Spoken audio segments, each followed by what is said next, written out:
thank you so much. It's a real honor to speak to you about a green, inclusive rebound. And what I would like to argue is that it doesn't happen on its own. It has to happen with a complete reframing of the economic thinking also behind economic policy. John Maynard Keynes, a very famous economist, once said that practitioners on the ground getting the job done were often slaves of defunct economic theory. So this relationship with the underlying assumptions that continue to drive thinking around economic policy and the much bolder type of policies that we need kind of a relationship between the two. We need to think, better policy, what kind of better theory does it require, but also on the ground, what do we learn? What have we learned, for example, in Vietnam during the COVID-19 pandemic around dynamic public capabilities? What does that mean for the theory of the state that actually we should be building? So I want to actually begin with this moment that we're facing still globally, which is in fact the COVID-19 pandemic, where honestly, we were just caught so unprepared globally at every single level. Whether it was the test and trace system, which really was rolled out too late and not in a systemic way globally, whether it's the digital divide, which meant that so many young people across the world didn't continue to have access to their human right to education, whether it's the PPE, the personal protection equipment, that was not delivered to all the frontline workers, who then we called essential workers, but we don't actually value them and how we measure GDP, for example. We confuse, as I argued in a book called The Value of Everything, price with value.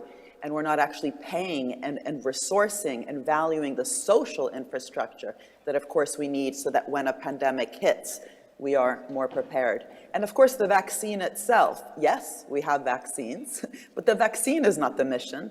To have global access and vaccinate everyone in the world, that is the mission. And if we don't structure our intellectual property rights, for example, in order to actually govern a system that has public purpose and the common good at the center, we end up with what Dr. Tedros at the World Health Organization has called vaccine apartheid. And unfortunately, that is what we have today. And of course, we have the climate change, battle that preceded this COVID pandemic and is still, incredibly tragic. Why is it tragic? Because of what Greta Thunberg, a young woman who keeps, reminding us that we cannot just keep blah, blah, blah. We have to walk the talk of sustainability. We have to walk the talk after COP26. And again, we are not doing that. 56% of COVID-19 recovery funding has been allocated to energy companies which are still fossil fuel based. That is tragic. That is absolutely tragic. So these multiple crises that we're facing and also how they resonate in particular parts of the world, for example, in Southeast Asia, where sea levels are rising, where 450 million people live in coastal areas, where this is creating massive community displacement and billions of damage to infrastructure, which has, of course, mainly a social cost, but also an economic cost. What is the way that we should be thinking about this? And what I've been arguing for some time is that there's no way to solve and to battle these types of crises, but also in a more proactive way to really construct an economy around the Sustainable Development Goals if we don't actually elevate the concept of directionality, the direction of growth. We talk too often about the rate of growth, which yes, that matters. It matters to jobs, it matters to productivity. But whether that economy that we build is one that is sustainable, one that is inclusive, requires talking explicitly about the directionality of growth and how to really harness both the public sector and the private sector, but increasingly also civil society organizations, including trade unions, to really work together to actually tilt the playing field towards the direction of smart, sustainable, inclusive growth. And we have the language. We have the language of the SDGs since 2015. Not that long ago, by the way. We should remember that this is something we've all agreed to globally. We have the language of the Green Deal, and I highlight the word deal, because the deal means a new social contract. Biden talks about Build Back Better. You talk about the rebound. The European Union has been talking about smart, sustainable, inclusive growth. And of course, industrial strategy is a wonderful word as well. But what do these things mean literally in terms of how we design our government institutions, our private sector corporate governance, but also the relationships between public, private, third sector? So that these are dynamic relationships, symbiotic relationships, mutualistic relationships, and not parasitic relationships, right? Speak to any biologist, they will tell you that an ecosystem isn't necessarily a normative word. These can be dysfunctional ecosystems or functional ecosystems. And the problem with how we've organized our government institutions is not so much the Reaganite and Thatcherite problem, which was government get out of the way. We've kind of grown up, right? We're adults in the room. So the real problem is that even when we talk about the role of government as being positive, not just negative, we've gotten stuck. We're really stuck in talking about it as fixing problems, fixing what economists who like to sound fancy call market failures. So if you're always fixing a market failure, you will literally always be too little, too late. It also makes you always fear something, right? You're fearing failure. You're not constructing the new, the common good. The public good in economics is framed as a correction for something the private sector is not doing, like basic research and development spending. Now, that's very important because these market failures exist. But what does it mean actually to have a much bolder framing, which is really around the common good, which means we construct something together. Now, to do that, I've been arguing that we need to move away from market fixing towards market shaping, market co-creation and co-shaping, not by any one actor. It's not just the state. It's of course not just the private sector. And believe me, it'll never be just philanthropies, who unfortunately are often needed precisely when these other actors don't do their job properly. And so in the entrepreneurial state, which I was very happy was translated in Vietnam, I argued that actually we need to think more in terms of an investor of first resort, not a lender of last resort. We wouldn't have the internet if governments didn't actually have a much more proactive market shaping, market creating logic. But the internet didn't come about because government said, we want the internet. Like today, everyone obsesses about AI. They had a problem to solve. The problem was getting the satellites to communicate. And the internet was the answer. And it came about through lots of collaboration. Same thing with GPS. In fact, all the things that make our smartphones smart and not stupid not only came out of early stage public finance, but purpose-oriented, problem-oriented public finance. And the value of everything, I unpack that. What does it mean to really understand value as collectively created and to foster collective intelligence in terms of how we govern public and private institutions and their interrelationships? And in my more recent book, which I'm going to be focusing on now, in my last sort of 10 to 12 minutes, I kind of try to provide a recipe book. How do you actually do this? How can we really be purpose-oriented, provide a direction for an economy, but then foster as much bottom-up innovation as possible, which of course happened when we got to the moon and back over 50 years ago. Lots of private sector investment, lots of public sector investment, but there was a goal. And NASA, by the way, worked with the private sector, but they had lots of capabilities within the institution itself, which helped them also govern the terms of reference, but also the procurement contracts that were so central to really fostering that bottom-up innovation across so many different sectors. It wasn't just aerospace, it was nutrition, materials, electronics, software. And so if we're thinking about development in a place like Southeast Asia, through an industrial strategy, which is truly mission-oriented around a green, inclusive rebound, which of course requires public-private cooperation, of course. What does it mean to, again, elevate this idea of directionality, public purpose, and the fostering of particular types of relationships and a symbiotic ecosystem? So, of course, it's easier to talk about the moon than it is to talk about these wicked challenges that we have, like inequality and climate change. But really, again, directionality, bottom-up experimentation, symbiotic partnerships, and the redesign of the tools that we have, all the tools, procurement, loans, grants, to really foster a purpose-oriented system, this is what I want to talk about. And I've been working for about 5 years now with governments around the world, and this is really what I wanted to give a flavor of some of the global lessons around what this mission-oriented concept means. And really just kind of diagrammatically, it means starting, of course, with the SDGs. Why? Because we've signed up to them. Either we should take our names off or take them seriously.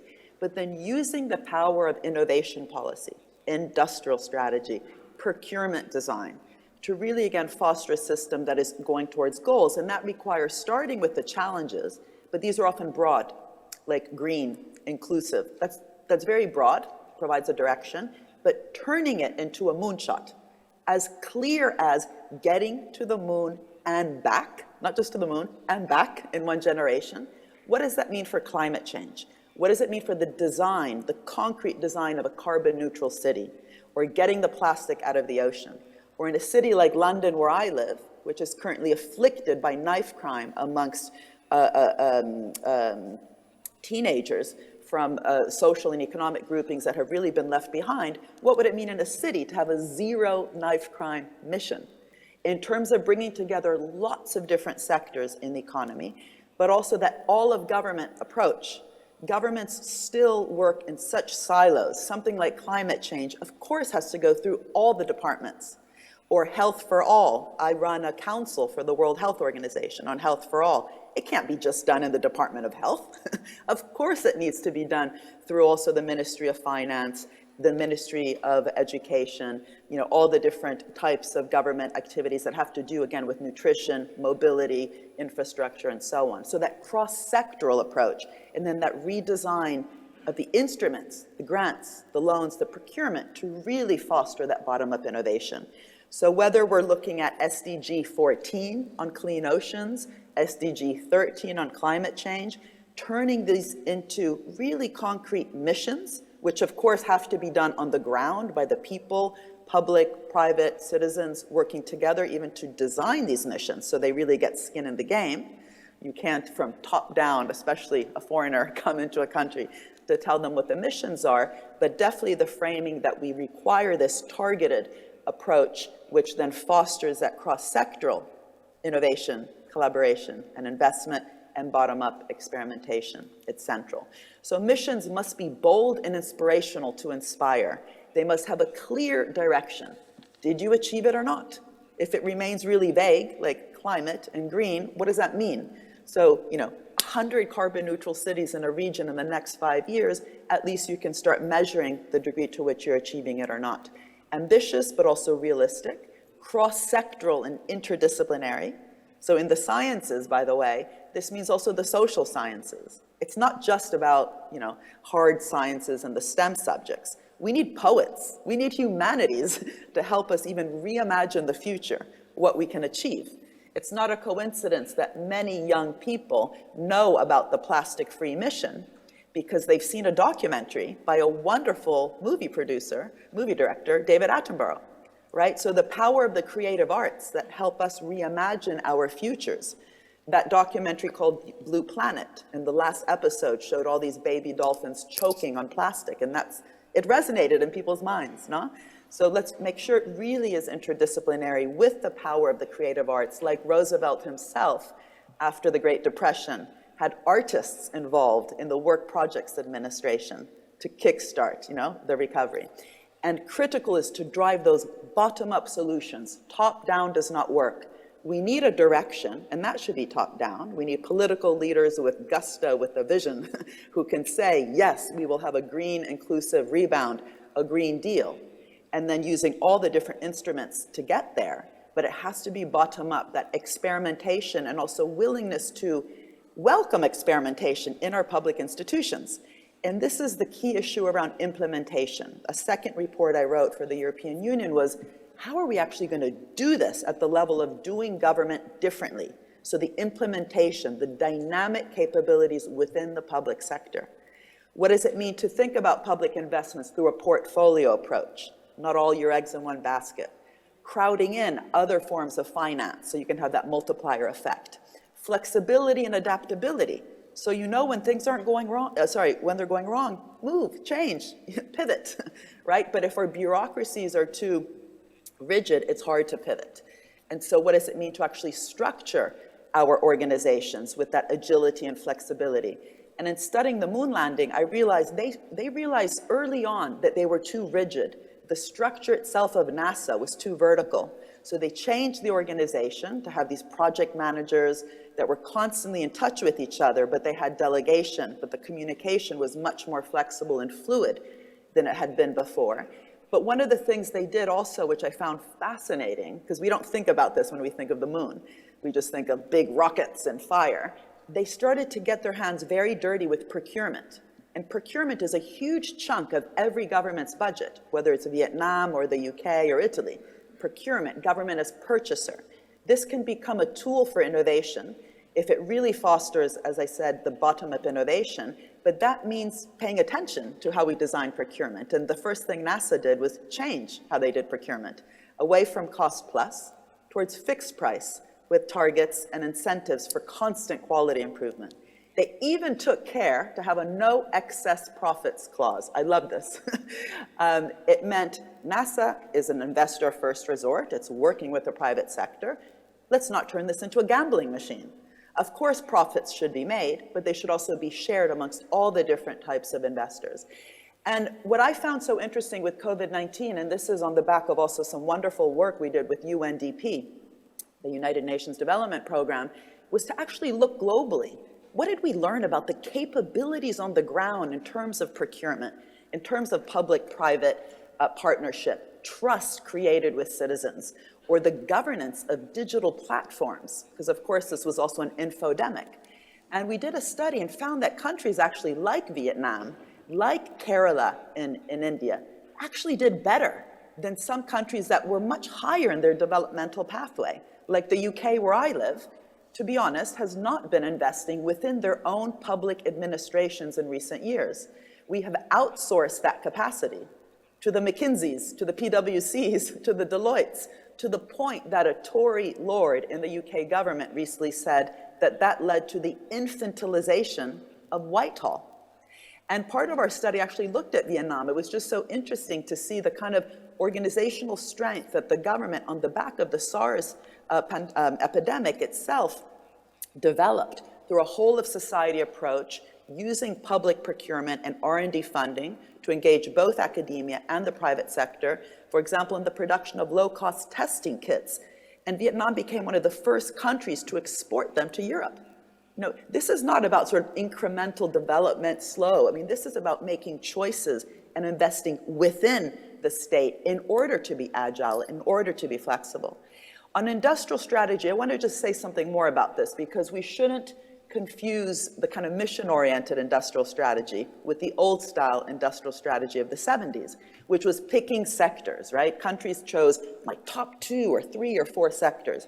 A mission-oriented approach to industrial strategy, and I'm showing you here the UK one, which I helped inform, chooses, it does pick, but it doesn't pick sectors or random technologies, it picks directions, and then it fosters the power of industrial strategy to, again, catalyze that intersectoral investment, collaboration, transformation. So in the UK, for example, these 4 challenges were chosen: clean growth, future of mobility, healthy aging, and the data economy, and a mission-oriented approach, which we helped through my Institute for Innovation and Public Purpose to implement, said, okay, future of mobility, what does that mean? What does it mean to create a universally accessible travel system, accessible to all with disabilities, creating a congestion and admission-free zero-accident system? What does that mean for those bottom-up projects that are required in so many different areas, whether it's e-mobility or, again, 100% accessible public transport system, low-carbon mobility-related energy storage systems, but also public data practices for mobility services and doing the kind of things that Barcelona has recently done with their own kind of data commons at the city level. It also means sharing both risks and rewards. I talked about the zero, or sort of the no excess profits idea in NASA. This is about really getting a good social contract between the public and private. So conditionality embedded within some of the instruments. So we don't just hand out money to sectors, but there's a condition attached even, for example, during a COVID-19 recovery program, you don't just give out money to the sectors in crisis. You make sure that this is truly an opportunity to build back better. And it was interesting that in France, during COVID-19, the finance minister put conditions attached to Renault and Air France. They had to lower their carbon emissions or commit to doing that in the next 5 years in order to access the bailout, the recovery scheme for COVID-19. In the UK, we just gave out 600 million to EasyJet, no conditions attached. So this isn't about, government and business in an abstract way. It's the granular way. How can we get our hands dirty and really create a great partnership, including conditionality? If there's a project on vaccines, what does it mean to make sure that we structure the intellectual property rights so they really govern a more creative, innovation-driven system and not one full of extraction and rent-seeking? Because patents are often too wide, too strong, too upstream. That's not how the patent system should work. But patents are contracts. So the contract between the different parties really matters. I'm basically done with my time, so let me just finish with an example from London again, because I think cities are so interesting. City mayors seem to be willing to get their hands dirtier with experimentation. And in Camden, something which is a part of London where I live, we've been running the Camden Renewal Commission. And Camden is a microcosm of the world. Huge wealth, Google is here, we have the British Library, the British Museum, the Wellcome Trust, my university, University College London, but we also have extreme poverty. I already mentioned knife crime. So what does it mean to actually harness this knowledge creation machine, right? But really in the public interest, in the mission-oriented way I mentioned, but also, something I haven't mentioned, bring citizens to the center of that process, not in a reactive way, but at that co-design, co-creation way. So one of Camden's missions, which is housed in the estates, the social housing, to make sure that by 2030, the social housing estates in their neighborhoods are healthy and sustainable, what Camden did was to bring the people living on the estates and the resident associations to the table to actually talk about what does it mean to live together in a more sustainable way. It's not just about retrofitting our homes, right? So that citizen participation aspect is extremely important. And I just want to end with this slide, which is about vocabulary. This is about creating, co-creating and shaping, not fixing, welcoming uncertainty and experimentation, tilting the playing field, not leveling it, but not by choosing one or two sectors, but really being bold on the directionality. It's not about picking winners, but picking the willing. Which organizations are willing to move with the government, whether it's Vietnam or a city or even a multinational region, to move along that path of a green rebound? Who's willing? That's going to have to also embed it in those contracts. The investment within our capacity and capabilities and not all this outsourcing, very important lesson, but also the kind of new evaluation measures that we need in order to make sure that we don't fall back to static cost-benefit analysis. Those dynamic spillovers, that we got along the way to the moon, which produced camera phones, software, foil blankets, that was kind of the serendipity along the way of that experimentation. That itself needs to be nested within how we value and evaluate. So value, markets, organizations, outcomes-oriented finance, partnership that is truly collective and symbiotic, and that last issue that I mentioned around participation, so that it's not, so that actually means something to people. They realize their lives, everyday lives, can actually change through better design policy. I think all these are really important lessons, and never more so than after this pandemic, which hopefully we are now on the tail end of. Thank you very much.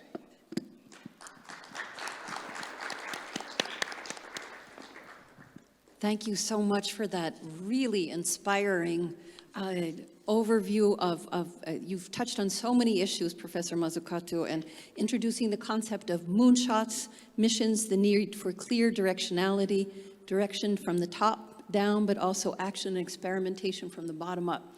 So I think, do we have a time for one question with you? I have time. Okay. As long as you need. Great. So there was one question, and one was that right now, where should mission take place? Where should it be located at national or local levels? And what should the interaction be between them? And how much can local cities or regions act as test beds for missions? It's a great question. And by the way, you also have a great resource there through the UN Development Program, which of course has been actually using this mission-oriented approach in Southeast Asia and in other parts of the world. So I do think that's a great question also to get practical with in terms of maybe workshopping it. But my view is that it's not about missions being either local or national or global. It's first of all a different mindset. It's a completely different mindset which puts public purpose at the center of the political economy, as opposed to assuming that value is only created in business, and then again, that kind of market failure fixing thing somehow gets things right. So missions are a way to rethink the theory and the practice on the ground, and it has an implication for both the local, the regional, and the national. I do think that what missions we select has to ideally be negotiated as much as possible at the local level, because if it's not inspiring, that first criteria that missions should be bold and inspiring, well, inspiring to who? You can't kind of, from a region that doesn't understand what people are concerned with in a particular locality, kind of, push that through and say, oh, this is going to inspire you, do that. So that question of citizen engagement and co-creation and co-design is central to the how the missions, I think, are selected. But also, if we do too much bottom-up and it's all local without a strong direction from the top, I have found that it's very difficult. And one of the key things I mentioned in terms of the all of society and all of government approach is my experience is that if missions remain siloed in either the Department of Innovation, the Department of Energy, the Department of Health, without really going to the center of how the Treasury and the Ministries of Finance understand the economy, in terms of this purpose-oriented way, including how they evaluate public investments, not through the usual static, cost-benefit analysis, then they don't work. So missions really have to go to the center of government and become a way for different departments in government to work together better.